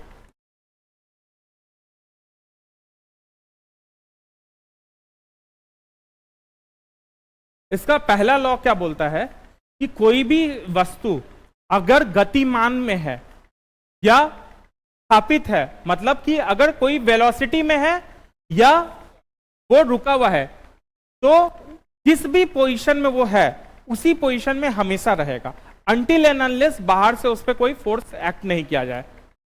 फिर से इसको समझा रहे हैं, अगर कोई चीज जो है, मान लो इस पेन को हम ऐसे फेंक रहे हैं, तो ये फेंके जैसे ही तो ये क्या है, मूवमेंट में आ गया, और ये जो सामान है लैपटॉप जो है यहाँ रखा हुआ है, तो ये क्या है, स्टेबल है। तो ये तब तक स्टेबल रहेगा और ये जब तक इसी स्पीड से आगे बढ़ते रहेगा जब तक कि उसके ऊपर कोई और फोर्स हम बाहर से अप्लाई नहीं करें। तो इस हिसाब से अगर हम पेन फेंक रहे हैं तो ये तो उड़ता ही रहना चाहिए था, ये रुक क्यों जा रहा है, क्योंकि हवा के कारण रुक रहा है, ग्रेविटी के कारण रुक रहा है, दूसरा उसके ऊपर फोर्स हम डाल रहे हैं तभी रुक रहा है। अगर इसके ऊपर हम कोई फोर्स नहीं डालते और इसको अगर हम फेंक देते तो ये हमेशा उसी स्टेट में रहता। कोई भी ऑब्जेक्ट अपने उसी स्टेट में रहेगा जिस स्टेट में है, अनटिल एंड अनलेस उसके ऊपर बाहरी फोर्स अगर नहीं डाले। अगर कोई ऑब्जेक्ट विराम में है मतलब कि रुका हुआ है, तो वो हमेशा रुका रहेगा जब तक कि उसको कोई बाहरी प्रभाव नहीं डाले, बाहरी प्रबल नहीं डालें, उस पर कोई बाहर फोर्स नहीं डालें। और कोई वस्तु अगर गतिमान है, मतलब अगर वो चल रहा है, तो वो चलता ही रहेगा हमेशा, अनटिल एंड अनलेस उसको बाहर से उसके ऊपर कोई फोर्स उसके ऊपर नहीं डाले। जैसे कि अगर हम ये पेन फेंक रहे थे इस एग्जांपल में, तो ये पेन क्या हो रहा था, थोड़े दूर बाद हम फेंकेंगे नहीं टूट जाएगा, कोई हम मान लो एक अंदाज से ऐसे ही जो है पेंसिल अगर ऐसे फेंके तो क्या होगा, थोड़ी देर बाद क्या हो जाएगा, वो रुक जाएगा, गिर जाएगा। क्यों? उसको तो चलते रहना चाहिए था, हम बोल रहे हैं अगर कोई चीज है चलते रहना चाहिए, लेकिन उसमें लास्ट लाइन क्या बोले कि वो तभी तक चलता रहेगा जब तक कि उसके ऊपर बाहर से कोई और फोर्स नहीं हो। लेकिन जब हम पेन फेंक रहे थे तो उस पर दो दो फोर्स आ रहा था, एक तो फ्रिक्शन आ रहा था, जो रगड़ वाला फोर्स जो होता है, जो हवा से टकरा रहा था, हवा इसको रोक रहा था, तो वो भी क्या हुआ, फोर्स हुआ। प्लस नीचे से क्या है, ग्रेविटी भी तुमको नीचे खींच रहा था, नीचे खींच रहा है ना पेन को अपने ऊपर, तो ये भी फोर्स है। लेकिन अगर अंतरिक्ष में हम जाके इस पेन को फेंकेंगे तो क्या होगा, हमेशा चलते रहेगा, कभी रुकेगा नहीं वो पेन। इसी कॉन्सेप्ट पे हम लोग का जो होता है ना, जितना सैटेलाइट वगैरह जो घूमता रहता है जो अंतरिक्ष में, इसी कॉन्सेप्ट पे चलता है कि उसको एक बार हम सर्कुलर मोशन में डाल दिए तो वो हमेशा कंटिन्यूअसली चलता रहेगा, ठीक है। और जो हम लोग का ये मार्स मिशन जो हम लोग किए थे, बहुत कम पैसा में किए थे, तो एक टाइम के काफी टाइम तक उसका इंजन बंद कर दिए थे, ठीक है। वो काफी टाइम तक अपना वो एक स्पीड में लाके उसका बंद कर दिया था, और फिर एक पॉइंट आया था जहां से उसको फिर वापस से उस मार्स के चारों बगल वो करना था, घूमना था, तो वहां से फिर स्टार्ट किए थे। तो अगर स्पेस में हम अगर किसी चीज को फेंकेंगे तो वो हमेशा चलता रहेगा, ठीक है। कोई खासकर अगर वो ये सब चीज मूवी वगैरह से याद आता है, कोई मूवी वगैरह में देखे होगे कि एस्ट्रोनॉट अगर टकरा के दूर जाने लगता है तो वो दूर जाता रहेगा, अंततः चलता रहेगा। एक मूवी था ना ग्रेविटी, उसमें यही दिखाया था ना कि वो जो हीरोइन थी वो टकरा गई और वो एक्सप्लोड हुआ, और उसके कारण उस पर फोर्स आया, एक फोर्स आया तो वो एक मूवमेंट में आ गई। अब एक बार उसका मूवमेंट में आ गई, मतलब गतिमान हो गई एक बार, तो वो हमेशा गतिमान ही रहेगी, अनटिल एंड अनलेस कोई बाहर से फोर्स उस पर एक्ट नहीं करे। तो यही मेरा न्यूटन का पहला लॉ हो गया। तो हेडिंग डालो, न्यूटन के गति के नियम। न्यूटन के गति के नियम।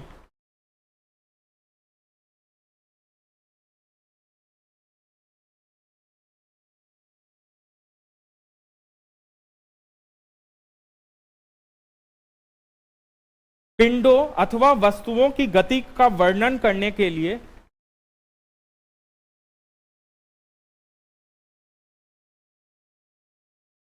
पिंडों अथवा वस्तुओं को की गति का वर्णन करने के लिए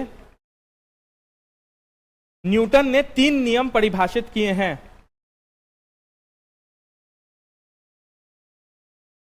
न्यूटन ने पिंडों या ब्रैकेट में अथवा वस्तुओं की गति का वर्णन करने के लिए न्यूटन ने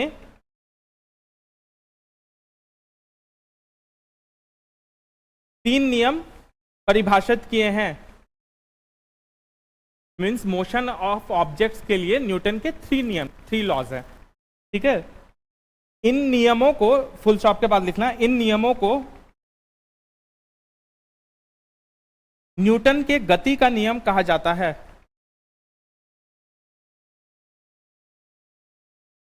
न्यूटन के इन नियमों को न्यूटन के गति का नियम कहा जाता है।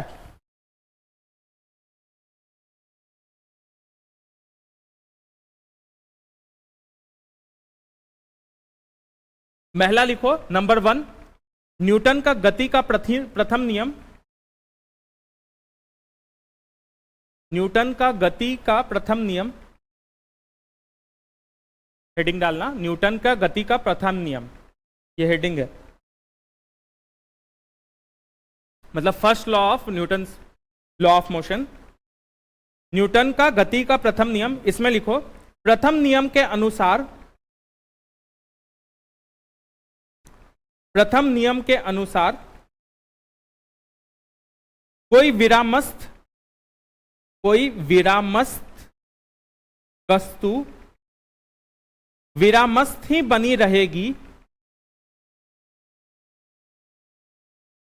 कोई विरामस्थ वस्तु विरामस्थ ही बनी रहेगी और गतिमान वस्तु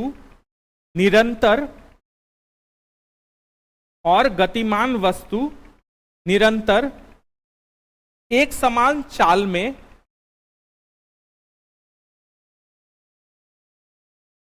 एक समान चाल से सीधी रेखा में गतिमान रहेगी,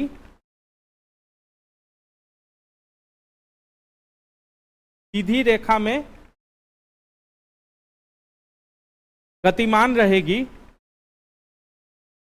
जब तक कि उसकी विराम अवस्था, जब तक कि उसकी विरामावस्था अथवा एक समान गति की अवस्था में परिवर्तन के लिए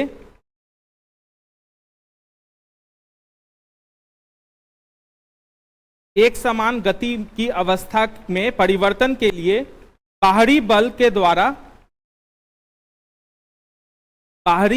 द्वारा उसे बाध्य नहीं किया जाता।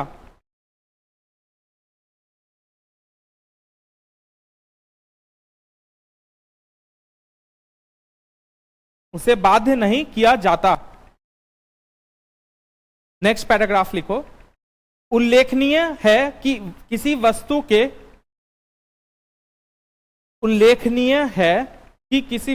के विरामस्थ रहने की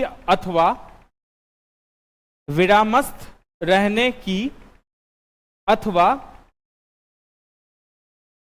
यदि गतिमान है तो एक सीधी रेखा में, यदि गतिमान है तो एक सीधी रेखा में निरंतर गतिमान रहने की प्रवृत्ति, निरंतर गतिमान रहने की प्रवृत्ति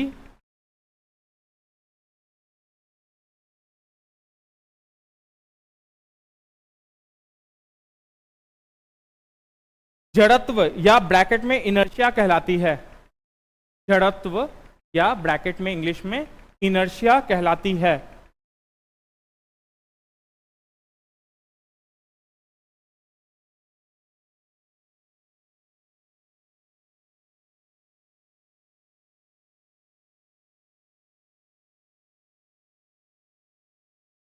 ठीक है, तो क्या बोल रहे हैं कि अगर कोई ऑब्जेक्ट, कोई ये है, अगर वो स्टैटिक है मतलब रुका हुआ है या विरामावस्था में है, या कोई ऑब्जेक्ट एक स्पीड से चल रहा है या गतिमान है, हिंदी में गतिमान है या किसी एक स्पीड से चल रहा है, तो जब तक कि उसके ऊपर बाहरी प्रबल नहीं लगेगा वो अपने उसी स्थिति में रहेगा। यही बात हम लोग बोल रहे हैं, न्यूटन का फर्स्ट लॉ है। ठीक है, ऑब्जेक्ट इन मोशन और static will remain in that position until and unless an external force is applied on it।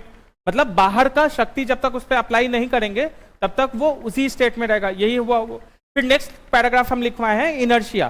तो इनर्शिया क्या होता है कि जो भी वस्तु अपने उसी अवस्था में, अगर गतिमान है तो वो गतिमान ही है, मतलब एक चाल से अगर गतिमान है तो उसी चाल में गतिमान है, और अगर कोई रुका हुआ है तो रुका ही हुआ है, तो उसी को हम लोग जो इसका जो स्टेट है कि जिस स्टेट में रहेंगे उसी में रहना है, तो उसको हम लोग इनर्शिया बोल रहे हैं।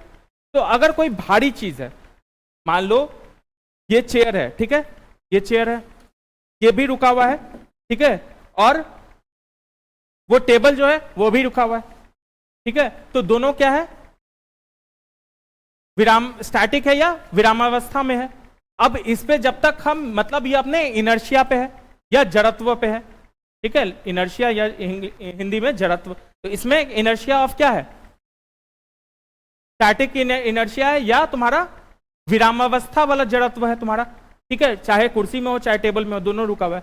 लेकिन इसको अगर हम उठा देंगे तो ये क्या हुआ, हिल गया, मतलब ये विरामावस्था में नहीं रहा, तो इसका हम इनर्शिया चेंज कर रहे हैं हम। ठीक है, इसमें जो इनर्शिया था स्टैटिक वाला उसको हम चेंज कर रहे हैं, मूवमेंट ले आ रहे हैं।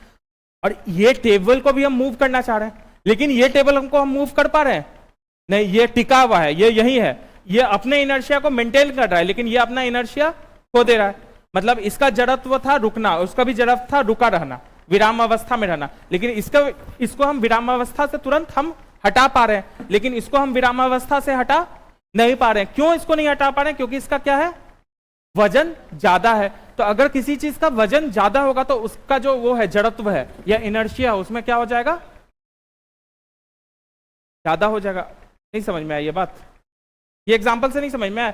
ये जो है इनर्शिया मतलब क्या हुआ कि जो जिस पोजीशन में उसी में रहे, अगर कुछ रुका हुआ है तो रुका ही रहे, कोई चल रहा है तो चल ही रहे, ठीक है, ये उसका इनर्शिया हो गया या जड़त्व हो गया। ये भी रुका हुआ है, ये मतलब अपने स्टैटिक इनर्शिया में है कि रुका हुआ इनर्शिया में, या विरामावस्था जड़त्व में है, ये भी विरामावस्था जड़त्व में है। लेकिन इसका जो विरामावस्था है इसको हम तुरंत खराब कर पा रहे हैं, लेकिन इसका हम खराब नहीं कर पा रहे हैं, इसको चेंज हम नहीं कर पा रहे हैं क्योंकि इसमें ज्यादा वजन है। तो जिसमें ज्यादा वजन होगा उसका जो जड़त्व होगा वो ज्यादा होगा, ठीक है। नेक्स्ट लाइन लिखो, नेक्स्ट पैराग्राफ में लिखना, वास्तव में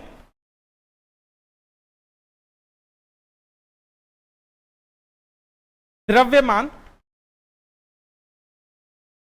किसी वस्तु के जड़त्व का माप है।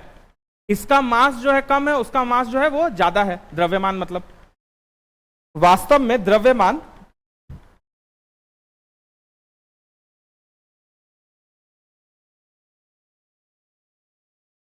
किसी वस्तु के जड़त्व की माप है।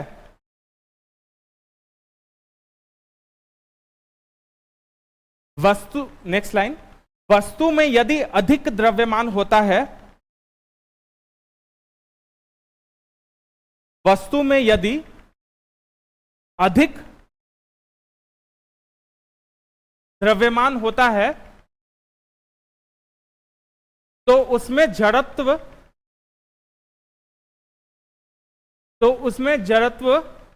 इधर से कोई बताओ, वहां से नहीं, इधर से कोई बताओ क्या होगा, ज्यादा होगा कि कम होगा? ज्यादा होगा, समझ में आ रहा है? तो उसमें जड़त्व भी अधिक होगा।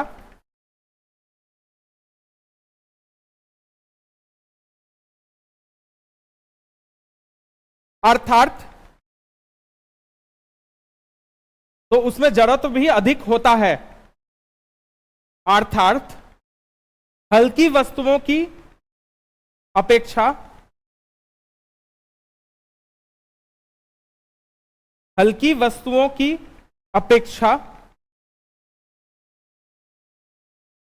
भारी वस्तुओं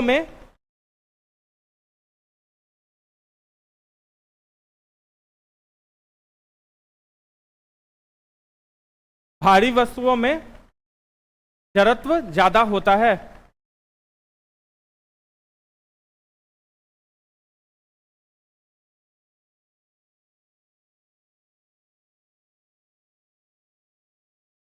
ठीक है, समझ में आ रहा है? एग्जाम्पल से भी हम लोग देख के समझ लिए। अब ये चीज नहीं भूलेंगे कि अगर किसी में ज्यादा मास है तो उसका इनर्शिया जो है वो ज्यादा होगा। वेट से नहीं कंपेयर करना है हम लोग को, मास से करना है, ठीक है, क्योंकि वेट तो अलग अलग जगह अलग अलग हो सकता है, लेकिन मास अलग अलग जगह क्या होगा, कांस्टेंट रहेगा। ठीक है, अब न्यूटन का सेकंड लॉ, तो फर्स्ट लॉ को अब इस क्लास में पूरा का रिवीजन कर लेते हैं, सेकंड लॉ नेक्स्ट क्लास में करेंगे, नहीं तो ज्यादा हो जाएगा। सबसे पहले ये क्लास हम लोग कहां से शुरू किए, मास और वेट से शुरू किए। मास हम बोले, या मास को हिंदू में हम क्या बोले, द्रव्यमान, और वेट को भार। ठीक है, तो मास या द्रव्यमान, और दूसरा हम लोग वेट देखे या भार। फिर हम लोग देखे कि नहीं, इसमें हम लोग सबसे पहले देखे कि वेट जो है तुम्हारा वेक्टर क्वांटिटी है और मास जो है तुम्हारा स्केलर क्वांटिटी है। फिर वेक्टर और स्केलर का मतलब समझे। वेक्टर मतलब क्या हुआ, जिसमें कि मैग्नीट्यूड और साथ में डायरेक्शन भी हो, और डायरेक्शन हो इसका मतलब क्या हो ये अभी हम लोग समझ चुके हैं। बात करना है तो बाहर चले जाओ, ठीक है, बात करने से डिस्टर्ब हो रहा है यहाँ पे। बीच में अगर क्लास में एक क्विक रिवीजन करा रहे हैं, अगर क्लास में पूरा नहीं भी सुनी तो अभी सुन लोगे तो खत्म हो जाएगा। ठीक है, क्लास के बीच में बात मत किया करो। तो अगर जो तुम्हारा ये है मास है और अगर वेट है, तो वेट में क्या है, हम लोग डायरेक्शन भी कंसीडर कर रहे हैं। तो डायरेक्शन जब कंसीडर कर रहे हैं तो वो अलग अलग जगह अलग अलग होगा, क्योंकि वो मास इंटू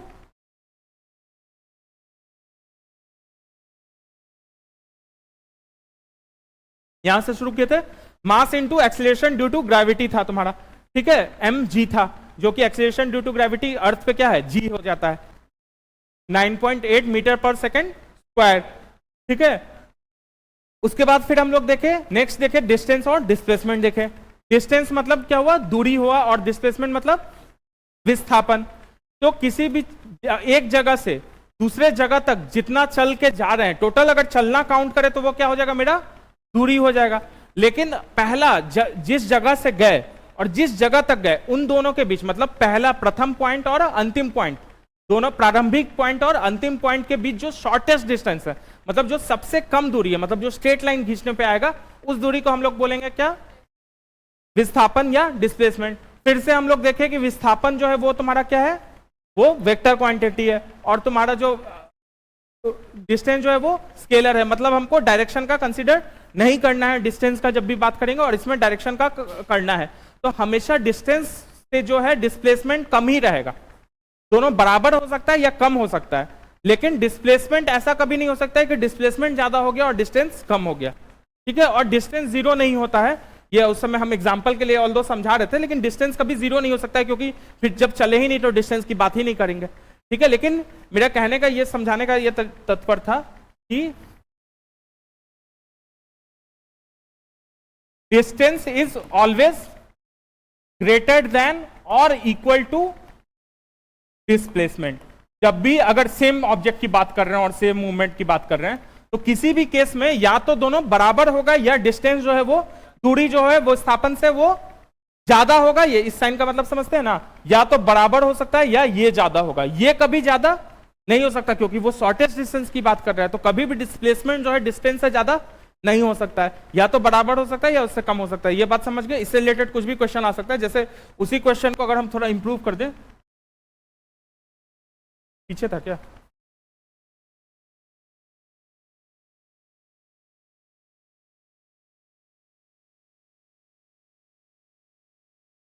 हाँ, इसको अगर हम सबको 1 कर दें तो क्वेश्चन मेरा सही हो जाएगा, ठीक है, ठीक है। अगर सबको 1 कर दें तो सही हो जाएगा, क्योंकि डिस्टेंस 0 नहीं हो सकता है, ठीक है। उस समय हम समझाने के लिए भले बोल दिए, सबको हम 1 कर दिए। नोट्स में अपने सबको 0 1 कर देना, ठीक है। ये अगर नोट्स में लिखे थे तो सबको 1 कर देना। तो अगर डिस्टेंस 1 है तो डिस्प्लेसमेंट 1 से ज्यादा हो सकता है कभी भी, मतलब अगर दूरी 1 है तो विस्थापन जो है 1 से ज्यादा नहीं हो सकता है। अगर विस्थापन 0 से 1 से ज्यादा है तो डिस्टेंस दूरी जो है अगर 1 से ज्यादा है तो विस्थापन 1 हो सकता है, हो सकता है। ये 1 से ज्यादा हम चले हैं, मान लो ये A और B के बीच 1 किलोमीटर की दूरी है, और हम ऐसे करके ऐसे घूम के 2-3 किलोमीटर बना के इसको चल दिए। कोई नए जगह जाओगे, दिल्ली घूमने जाते थे पहले, अब तो ओला उबर चल गया है। पहले दिल्ली लोग जाता था घूमने तो टैक्सी वाला जो लेते थे ना, येलो टैक्सी, वो तुमको यहाँ से करोल बाग जाना है तो तुमको पूरा घुमा के ले जाता था। याद हो, अगर पहले कभी जाते होगे बाहर, अगर तो अगर नए जगह में खासकर बोलते थे कि टैक्सी वाले से पहले से भाड़ा पूछ लो। अगर उसके मीटर से जो चलता नहीं था कि मीटर से चलेगा, तो मीटर से अगर चलते तो बाबू यहाँ से वहां जाना, उसको ऐसे ऐसे ऐसे गोलंबर घुमा घुमा के। दिल्ली छोड़ो, पटना भी पटना में भी मीटर से चलने लगा था ना, तो पटना में भी अगर यहाँ से वहां जाना है, नाला रोड जाना है, मान लो राजेंद्र नगर जाना है स्टेशन से, वो घुमा के तुमको पूरा बोरिंग रोड साइड से घुमा के ऐसे करके लेके जाएगा, ठीक है। मतलब कि यहां से हमको यहां जाना है तो ऐसे ऐसे ऐसे करते हुए तब ले जाएगा, तो वो क्या हो गया, मेरा दूरी हो गया। और एक्चुअल डिस्प्लेसमेंट क्या हुआ, ये इतना ही हुआ। तो एक्चुअल डिस्प्लेसमेंट मान लो अगर 1 है तो ये दूरी जो है 1 से ज्यादा ही हो सकता है, मैक्सिमम 1 ही हो सकता है। तो सेकंड वाला ये, तो इसीलिए ये पॉसिबिलिटी है। तीसरा क्या था, डिस्टेंस अगर 1 है और डिस्प्लेसमेंट 1 है, ये भी पॉसिबिलिटी है कि हम सीधे लाइन में ही चले और डिस्प्लेसमेंट भी सीधे ही लाइन में, तो इसीलिए ये भी पॉसिबिलिटी है। इसलिए आंसर तुम्हारा डी हो जाएगा। ये क्वेश्चन समझे थे ना, ठीक है। उसके बाद हम लोग नेक्स्ट क्या पढ़े, स्पीड पढ़े, ठीक है। स्पीड को हम लोग क्या बोल रहे थे, चाल। चाल जो है तुम्हारा वो दूरी बटा समय हो गया, सिंपल वर्ड में। ऐसा यूनिट क्या हो जाएगा, दूरी का हो जाएगा मीटर और समय का हो जाएगा सेकंड, तो मीटर पर सेकंड हो जाएगा। और उसी में एक पढ़े हम लोग वेग। अगर हम लोग डिस्प्लेसमेंट या विस्थापन की बात करेंगे तो वो वेग हो जाएगा। तो इसीलिए मेरा चाल जो है या तुम्हारा स्पीड जो है वो क्या हो जाएगा, स्केलर होगा या वेक्टर होगा,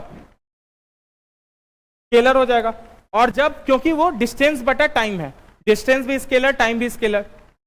और अगर हम लोग वेग या वेलोसिटी की बात करें तो वो क्या होता है, विस्थापन बाय टाइम, समय, या डिस्प्लेसमेंट बाय टाइम। तो डिस्प्लेसमेंट क्योंकि वेक्टर क्वांटिटी है, या विस्थापन वेक्टर क्वांटिटी है, तो इसीलिए मेरा वेग या वेलोसिटी जो है वो क्या हो जाएगा, वेक्टर क्वांटिटी हो जाएगा। ठीक है, तो वहां जब वेलोसिटी की बात करेंगे तो हम लोग प्लस माइनस उसमें जोड़ेंगे। ठीक है, नेक्स्ट हो गया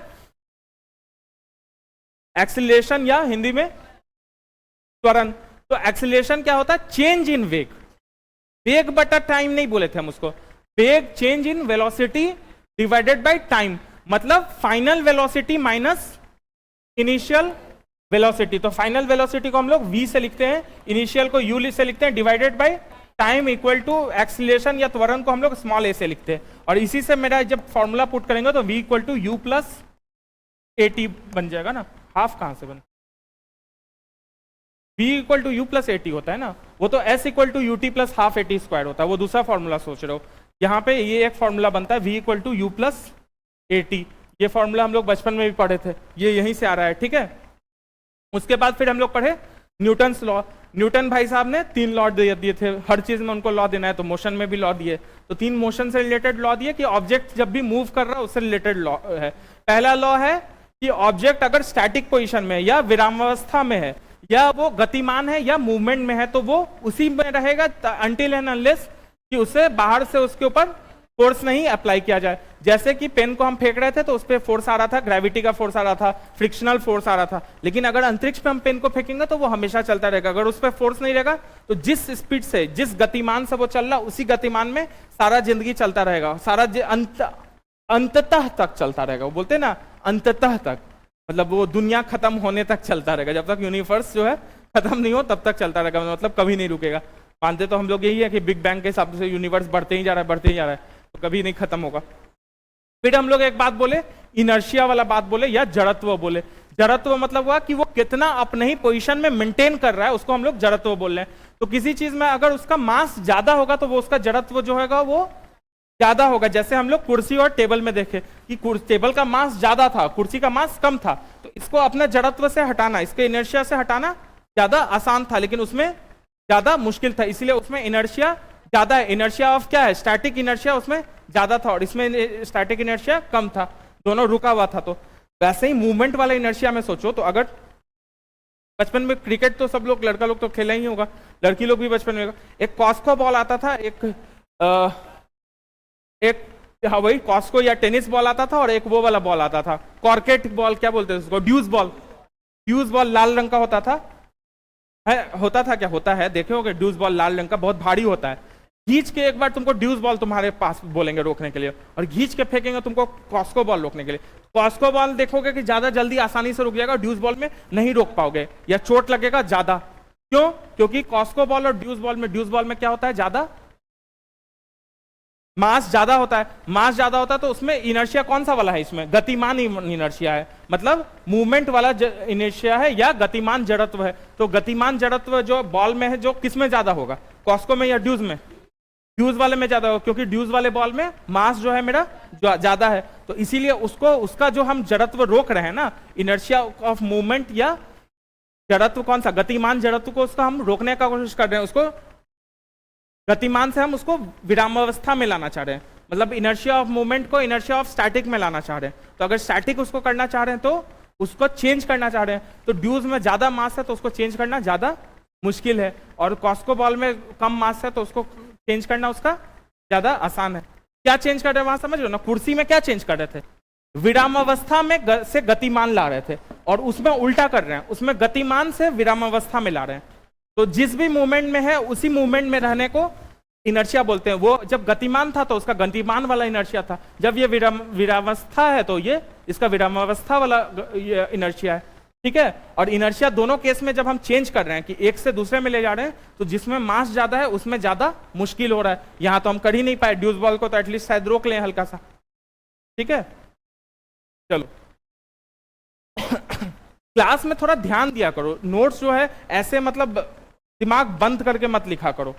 और कोई कुछ ऐसा है कि समझ में नहीं आता, अब ऐसा कोई भी है जिसको समझ में नहीं आ रहा है? जैसे शुरू के 1-2 क्लास में लोग बोल रहे थे कि हिंदी का दिक्कत हो रहा है, अब तो आई होप हिंदी इंग्लिश का कोई दिक्कत नहीं हो रहा होगा किसी को। और कोई दिक्कत